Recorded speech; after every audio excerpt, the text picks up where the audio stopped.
观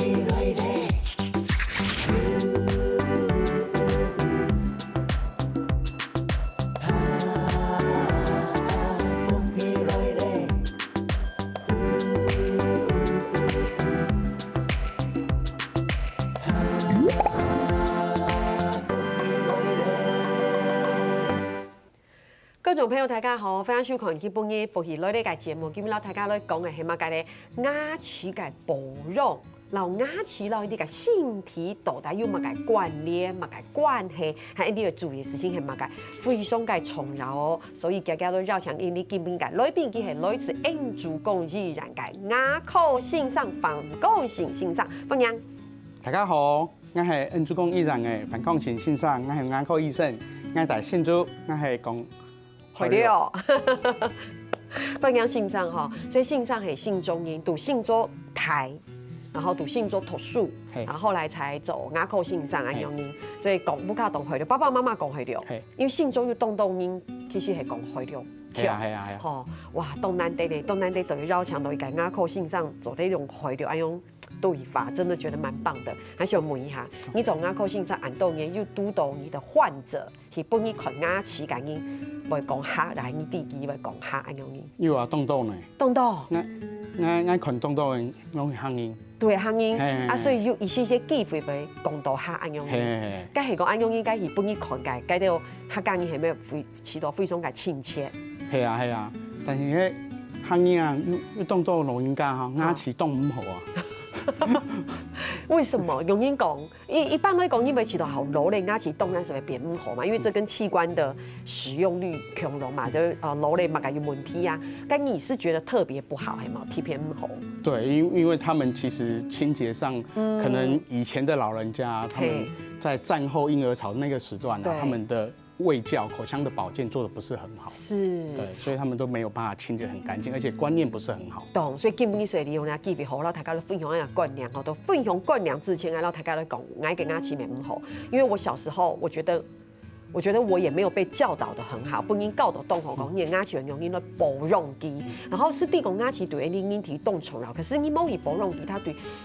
后生冇讲到，你慢慢日来日岁数的时间是会起到年来头发冇保养，现在就会觉得隐恨呐，真的不珍惜。那头发恭喜才会，我有时候吃口香糖没有刷牙，我也去睡觉。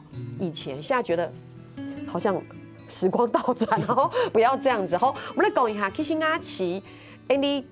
抬架动手型牙齿有动量款牙口哦，这个我们已经聊了很多，因为大家都会怕嘛，对不对？我们先到抬架来讲一下，到底牙齿嘅好坏对你规则身体有动都有关联的。事实上，现在分享一下，比如第一个，你讲失智症，对不对？性动症，大家不晓得失智症跟牙齿有关系。没错，我们的牙齿啊，基本上如果你的口腔的咀嚼能力不好的时候，我们的牙齿就没办法去刺激我们的脑部，因为我们其实大家都说，眼睛没办法容纳一粒沙，错。可是牙齿的神经系统是比我们的眼睛还要更复杂的，所以当你没有办法给我们这些刺激的时候呢，传导到我们的脑部，基本上你的咀嚼能力比较低的时候，尤其是老人家他缺牙比较多的时候，那他传导的能力就变低了，那也会影响我们的神经系统的一个发展。那这样子对我们的老人家来说，长期它也会影响我们的失智。那所以牙齿的颗数是非常的重要的。而且我们的牙齿的牙周病啊，如果你没有治疗好的话，你没有控制好你的牙周病，我们这些细菌，牙周病的细菌也会经由我们的血液跑到我们的脑部，对，造成我们脑部的一个神经系统的破坏，那这样子就很容易造成失智。所以我们这几年，我们台湾自己就做了很多的一些文献，告诉我们说，如果你的牙周病没有控制好，你得到失智症的比例是一般正常人的1.7倍到2倍，这很多动豆哎，对，没错。所以有时候大家维持到讲，你可能一感牙齿动空甜的时间，好像整个人也变得空甜，就你觉得好像牙齿的健康跟人的健康，你会感觉是有关联的，其实是有文献的。没错。那我再问一个问题，那吃口香糖修能通算是有帮助咀嚼吗？没有错，我们现在啊，其实大家吃的食物都非常的精致。我们从以前可能农业社会比较粗食，对不对？所以我们的咀嚼的系统是非常的发达的。但是现在我们吃精致食物之后，我们的咀嚼就越来越差了。所以如果当你没有从年轻就开始锻炼我们的咀嚼系统的话，到老了之后，你可能会有一些吞咽的问题。所以我们现在在推的就是333。所谓的333这个咀嚼系统呢，就是我们的每天的3餐，一口饭要咬30下，然后呢，哇，很难，30分钟之内要刷牙，这个就叫做333，就是3餐我们一口饭要咬30下，那吃完饭的30分钟之内要刷牙。那我们现在不推马上去刷牙的原因，是因为太多的人呢，他们在马上刷牙的这个阶段会造成珐琅质，因为我们的酸性物质是在我们吃完饭是最高的。那最高的情况之下，这些酸性物质附着在我们的牙齿表面，我们马上又去刷牙，就容易造成我们的珐琅质受损，就很容易会敏感。所以很多的人为什么会觉得说，我还没有到很高的年纪，我年龄没有很大，可是我是20-30岁，为什么我牙齿就开始敏感了？因为以前的观念是马上就要去刷牙，就是老师都这样讲啊，因为他说上面会有细菌，所以你洗宝宝该赶紧冲牙齿。所以现在我们推333，就是一口饭要咬30下，那咬30下大概要几秒钟？15秒，我们帮大家算过了。所以大家一餐饭要30分钟之内吃完的话，大概可以咬120口。可是120口其实可以吃很多东西的。可是现在大家其实我们常常假日啊会去吃buffet啊，或者吃喜酒啊、喜宴聚餐，怎么可能半小时就吃完？一吃就是2个小时、3个小时，那容易就造成牙齿受损，那很容易就造成后续的龋齿啊或者牙周病的问题。所以不能吃很久。没错。那法国菜怎么办？那对不起，就是尽量能够品尝的时间。法国人一创本东西2点钟，还要吃甜点，还要喝酒。所以你吃完饭之后，如果你没办法平常没办法咀嚼一口饭咬30下，因为真的上班族可能在平常他可能要很赶，10分钟、20分钟要吃完饭，那我们就建议你吃完饭之后，你可以嚼口香糖，但是一定要用不含糖的，像木糖醇之类的口香糖，就可以刺激我们的唾液分泌，然后我们就可以预防我们的蛀牙。哇，太棒了！你讲唐先生讲，很想该普文啊，有人写笔记，有没有该讲过？好，现在问题2题哦，其实牙齿到糖尿病还有关系，糖尿病。没错，我们现在啊，如果你去看新陈代谢科的医生，他就会告诉你说，你如果有糖尿病，你一般来说控制得很好的时候，突然间你的药物控制是很稳定的，可是突然的你的糖化血色素增加了，那有可能就是因为你的牙周病没有控制好。那我们的临床上也会发现，有些病人他的牙周病恶化的时候呢，他就会变成糖尿病。所以我们会发现这个其实是因果关系，所以你的糖尿病一定要控制好，他的牙周病才能够治疗。那你的牙周病要治疗好，你的糖尿病才能够控制好。所以你看这很互相关联呢。对，因为我们平常如果你要做牙科的手术的时候，如果你有糖尿病，就没办法做手术。我们也会建议说，你的糖化血色素数值要在7以下才能够做手术。那如果你的糖化血色素是在8，基本上你可能没办法做任何的牙科手术，就算连拔牙，可能它的风险也比较高。所以我们会希望它能够控制在8以下，最好是接近7是最好的。你看，老师线上刚刚有一句话很关键，连放牙齿都有关系。一般的东你放牙齿的时间，可能你没贴到线上讲，你有糖尿病的问题，所以还是要跟医生讲。没错，这是为什么你牙口可能是天痘痘该治疗，还讲你有糖尿病的问题，听说会吓到你，不然太危险了。你的牙龈是不会愈合的。我们通常拔完牙之后，我们的骨头跟我们的牙肉是会自己长起来，可是糖尿病的病人他的愈合很慢。那如果长不起来，你就会非常的疼痛。那也会造成你底下骨头有被细菌破坏的概念。越想越可怕。好，还有第3点，其实牙齿到一点心血管改平没有关系，心血管疾病，懂吗？没错啊，当你的牙周病没有控制好的时候，这些细菌会释放毒素，这些毒素会经由我们的血液跑到我们的心脏。那如果你本来就有一些细菌性的一些心内膜炎，或者是你本身的瓣膜就有问题的时候，那很容易就造成心脏的疾病的复发。所以这个是非常重要的。如果你今天有心血管疾病，你的血压比较高，那你可能要控制好我们的口腔的问题，不然的话，这个也是会有相互影响。是讲到了，大家都讲的，其实牙齿但讲系蜜罐，就是可能系咩降智嘛。其实很好从头开始先系，大家每次都讲啊，牙齿系讲立体的，是每次都讲啊，我吃东西不方便，我不能享受美食，总得去好食嘅东西。唔系哦，其实可能你脸带系你规感应该身体控制，错冇？家下线上有讲到，一般都会讲啊，比如讲一绑牙齿。像医生，我的4颗智齿都是拔掉的，因为是医生跟我说，后面的4颗智齿其实用处并没有填台。但想安用因为都嘴木，所以它会久牙，而且会影响前面的牙齿，所以我也蛮惊讶，而且刷牙也不容易刷到。不过线上问一下，一般都会讲啊，因为我送节目之前，医生算一下，我自己的牙齿有纠杂，所以我有两下我有28支牙齿。线上还没有讲，你如果真的有时候不小心因为各种因素，反正你没有了牙齿，到65岁之前，你最好能够保持24颗。哇，我们从你是西藏，6岁开始换牙，再换到12岁，我们的乳牙基本上就换完了。所以从12岁开始呢，大部分我们就是全部都是恒牙。那恒牙这28颗，基本上你要到65岁的时候呢，大概只能拔掉4颗。所以通常我们在6岁的时候换牙的都是第1大臼齿，12岁再长的牙齿是第2大臼齿，所以6岁、12岁跟18岁，那18岁就是第3大臼齿嘛。可是通常这个智齿很后面，我们也会建议它拔掉。所以32颗牙齿扣掉4颗的智齿，就剩下28颗。那28颗你要从12岁用到65岁，你只能够丧失4颗。那到了80岁的时候，我们还有20颗牙齿。这个是世界卫生组织他们现在推动的80-20运动。而且用牙齿长做的是孔妞，因为讲到他刚刚都好是钙用，因为讲用牙齿你才可以享用美食，而且宣传性上讲，你享用美食，你说我想也是咀嚼又是帮助我们整个，所以你的咀嚼系统不好的时候，你也可能造成神经系统问题，你会失智嘛。所以你的颗数也要够多。那除了这个80-20跟65-24这个数字以外，我们比较重视的是我们的牙齿的对咬，也就是说，我们当有28颗牙齿的时候，它是有14对牙齿可以咬得到的。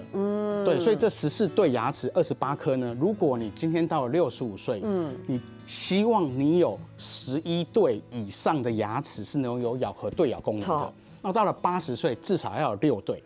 所以不是颗数只有20颗。我懂。现在意思是讲，你的牙齿有动到颗，可是你都在下排，也没有办法咬合，懂吗？对。哇，你看哦，唐先生讲还没动墙上很棒的这个卫教卫教改口腔，还有嘛改地区有本大家都了解，所以了解你等下怎来讲。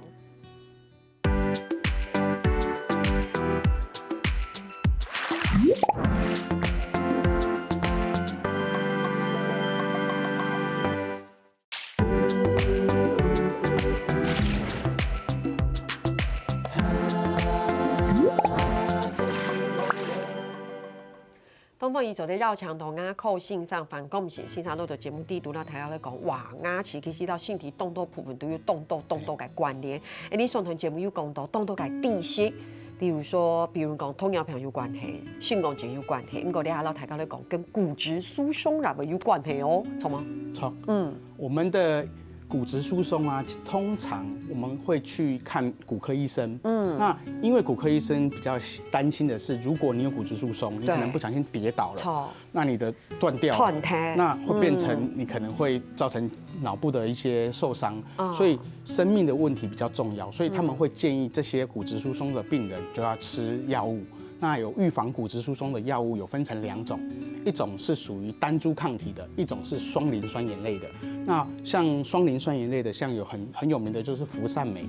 那单株抗体类的，就像我们的宝格丽，基本上这些都会影响到我们的骨头的一个再生。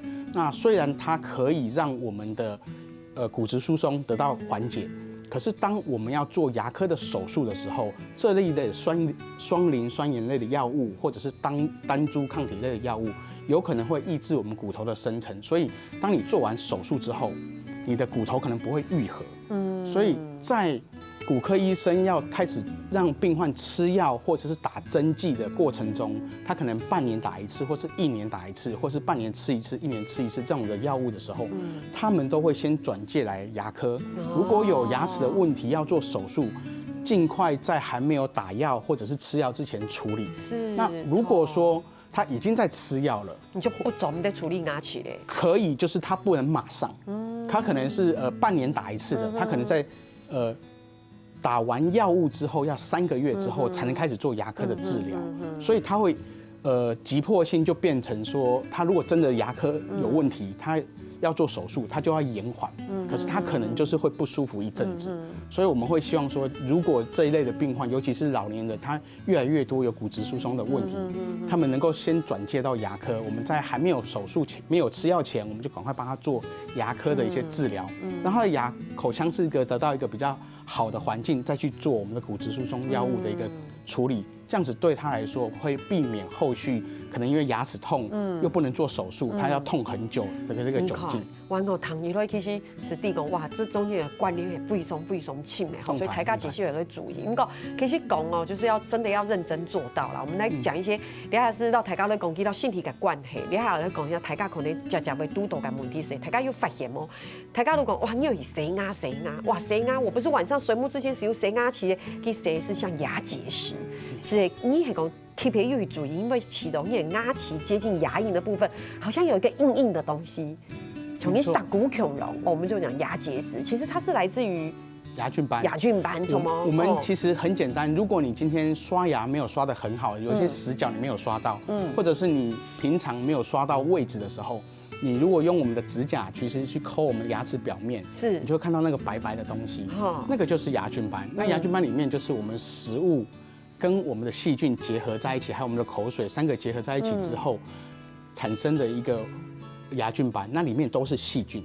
那这个细菌呢，如果沉积久了，你没有办法把它刷牙刷掉，它就开始累积到变成硬的，就像我们那个水沟里面的水，如果刚开始是流动的，口水比较多，或者你有把它刷掉的时候，它就不会变成硬块。那当你累积久了，变成结石了、硬块了之后，你就刷不掉了。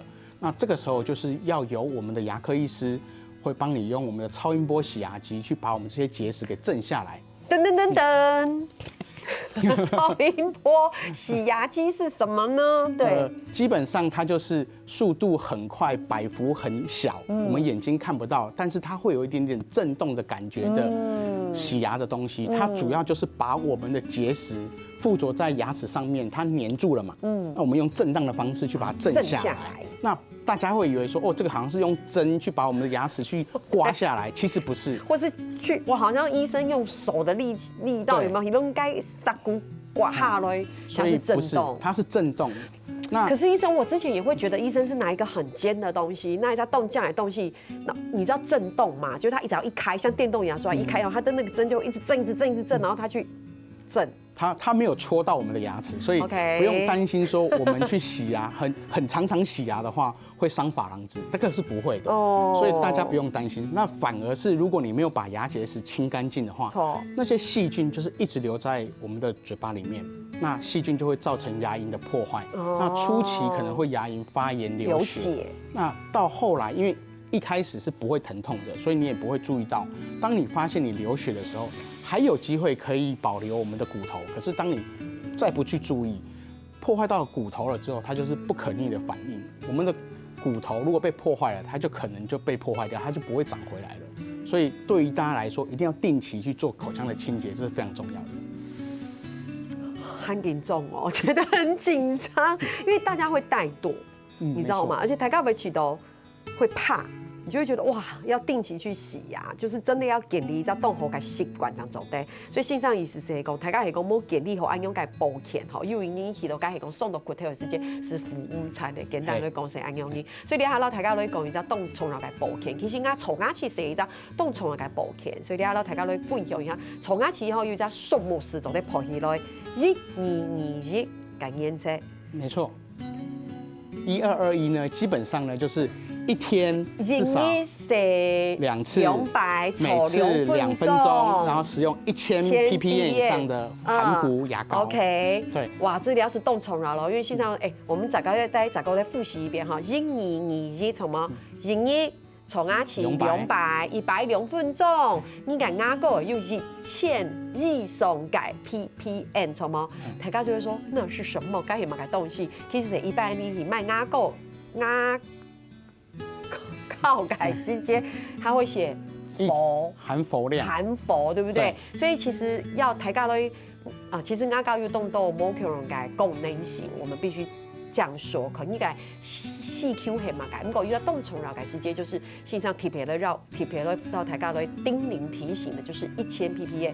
所以其实我们买的时候背后有很多那个小字。没错，我们一定要去看牙膏上面有没有1000 ppm。为什么要1000 ppm？因为我们现在的实证医学告诉我们说，你有用1000 ppm 以上的牙膏，每天2次，然后呢长期使用2年以上。你可以降低龋齿率，就是蛀牙率50%，所以这非常多的。所以，但是重点是要持续使用。那最好的是1450 ppm 没有错，但是只要超过1000，对我们来说就非常有效，足够了。OK， 那大家一定要去看，如果它上面没有写1000 ppm， 它只有写含氟牙膏，然后你翻开它的说明书或者是它的一些标示，没有找到1000 ppm， 那基本上它就是没有1000。那没有1000，它虽然有写含氟，但是那个含氟量不够的时候，效果就不大，没有办法让我们预防，还是没有效果，没有什么效果，所以你用了也等于没有什么功效，所以一定要写1000 ppm。那为什么有些的牙膏是不是一通小朋友的用的时候，因为特别讲没有含氟，因为他担心破坏敏感牙齿。以前我们好像会被这样子，应该是说我们现在的含氟牙膏。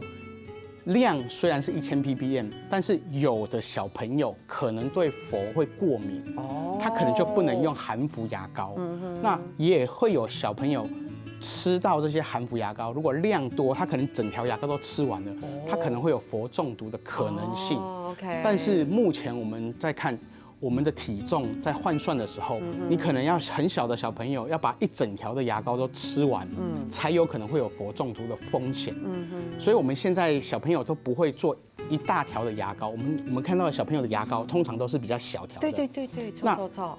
通常就是为了避免他会氟中毒，就算他把一整条牙膏都吃完了，他也不会有中毒的风险，所以大家是不用担心。好，那是不是也可以涂在牙齿上面？没错，我们现在今年4月份开始，从现在开始，大家看到节目的时候，其实就已经有65岁以上的老人家，因为他们可能刷牙刷的不是很好，他们很容易会有牙根的龋齿。牙根的龋齿就是当我们的牙龈萎缩了之后，牙根裸露。好紧张哦。那个牙根呢，第一个有可能你刷太大力的时候会把它刷掉嘛，就会敏感。那有的老人家刷掉了之后，他又很容易有细菌附着之后呢，他就容易有蛀牙。那我们涂氟的就是要预防这些牙根的蛀牙。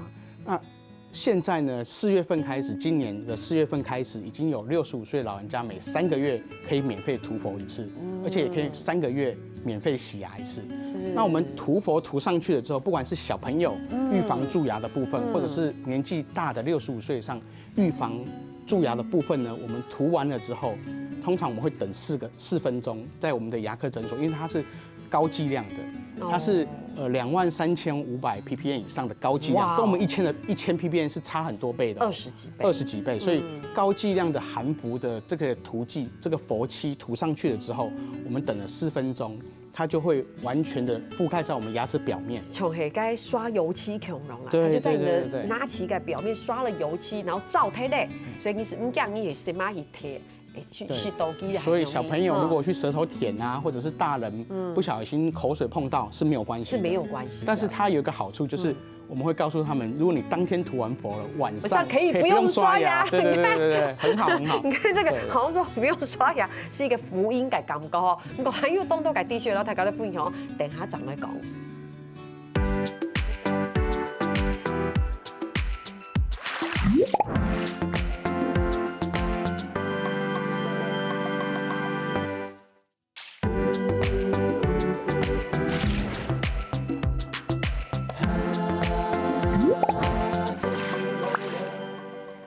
欢迎走在绕墙头，反共性线上类的节目力读了，大家在讲牙齿保健该重要。我觉得这样子的概念呐，跟让牙齿有关的，我觉得我们要一直重复的跟大家提醒。其实你说大家真的不知道吗？其实没地，可是这是人的一种惰性。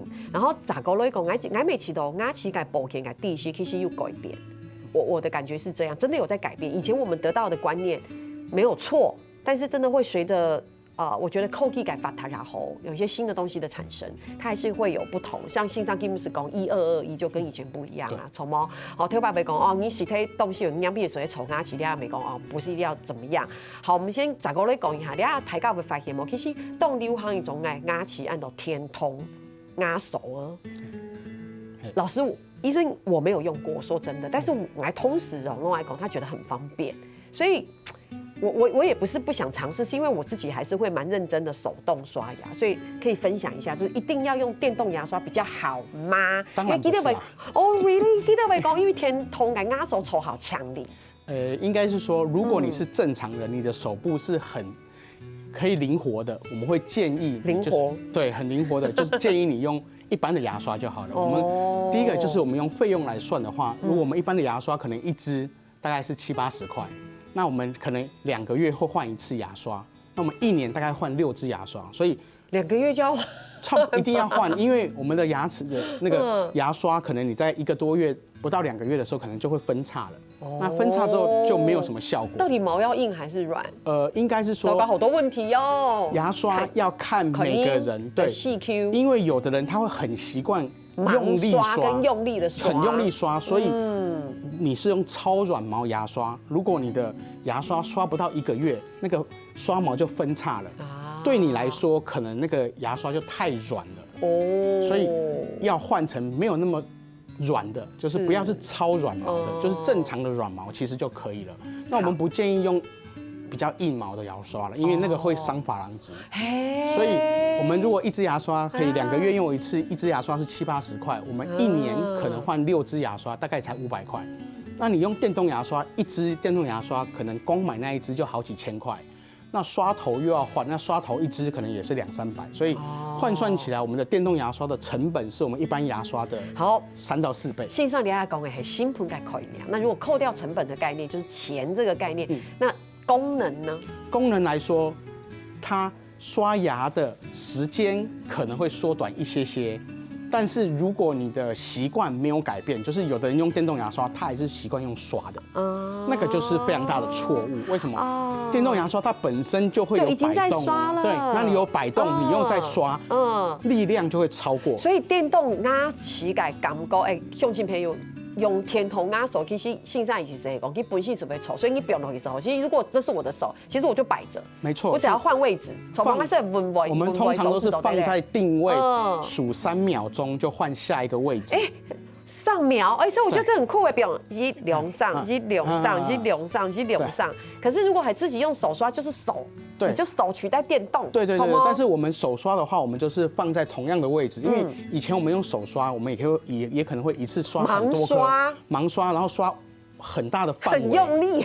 然后呢，你就没有办法刷到定位，因为我们主要是刷牙齿跟牙齿中间的缝嘛。那如果你放的位置不对，然后你又刷很大的范围的时候，等于你是把其他位置的脏东西带到前面来而已，所以我们会希望你如果是用手动的话，是放在定位水平短距离来回数10下，然后再换下一个位置。一量上是，对，2颗2颗为单位，2颗2颗为单位，然后水平，如果你习惯这样也可以，也可以，对，我们没有规定一定要用背式刷。那我可以举手吗？那我一下水平，一下这样可以吗？当然是没有问题的。一下水平，一下垂直，没有问题，就是你只要放对位置，然后放在牙齿跟牙龈交界的地方，水平短距离，然后你往上10下或者是左右10下，基本上都可以刷得很干净。好，我觉得我有一个我觉得蛮重要的，我要分享。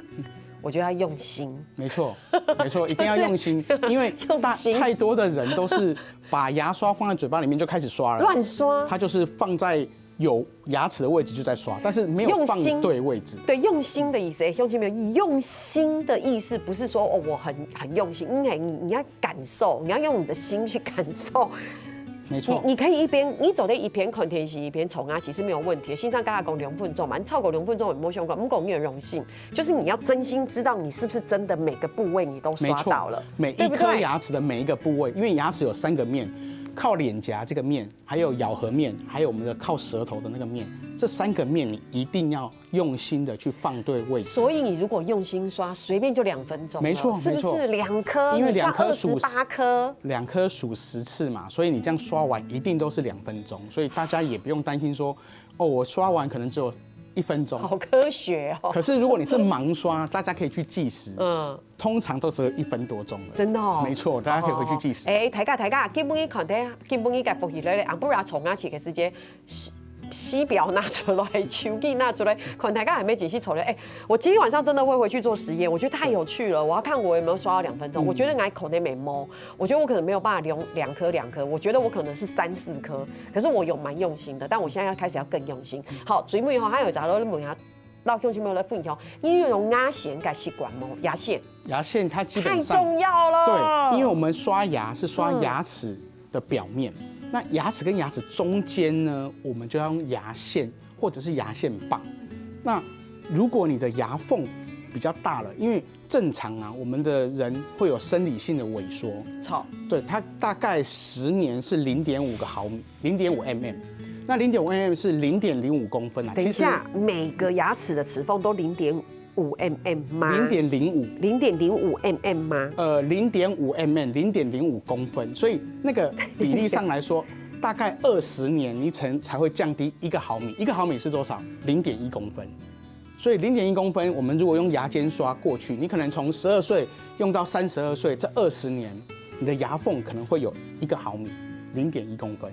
等一下，是每颗牙齿牙缝还是整体？整个的那蛮多的，医生。不多，0.1公分，你可以用那个尺去量量看就知道了。0.1公分是就是整个牙签都可以快要过去。对，所以当你到30几岁的时候，你可能可以开始要准备要加入牙尖刷这个东西了，但是你可能很年轻的时候不用。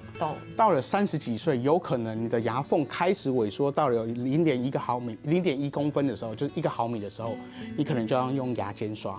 那这个牙尖刷呢，基本上就跟我们的牙线或是牙线棒是一样的。要是刷牙齿跟牙齿中间的脏东西。可是很多人他可能就觉得说，我的牙缝没有很大，或者是我有些地方牙缝比较大，有些地方牙缝比较小，那就变成你牙缝大的地方要用牙尖刷，牙尖刷过不去的，你就是传统的还是用牙线。可是大部分的人用牙线他用不习惯，因为我们牙线就是干净的地方我们会换一个地方然后继续用嘛，所以整条牙线很长，45公分。可是如果你是用牙线棒，大部分的人就短短的1公分停。对，那你会用每一个牙缝都用同一个牙线，你把脏的东西又弄到别的牙缝里面，对不对？这样子是没有效果的。所以当你要用牙线棒的时候，你就是可能用了2、3个牙缝，要换一支新的。不是换新的，就是洗过，你要洗过，或者是用卫生纸，卫生纸把它脏的地方把它擦掉，那再来继续用。所以你要花的时间会比较长。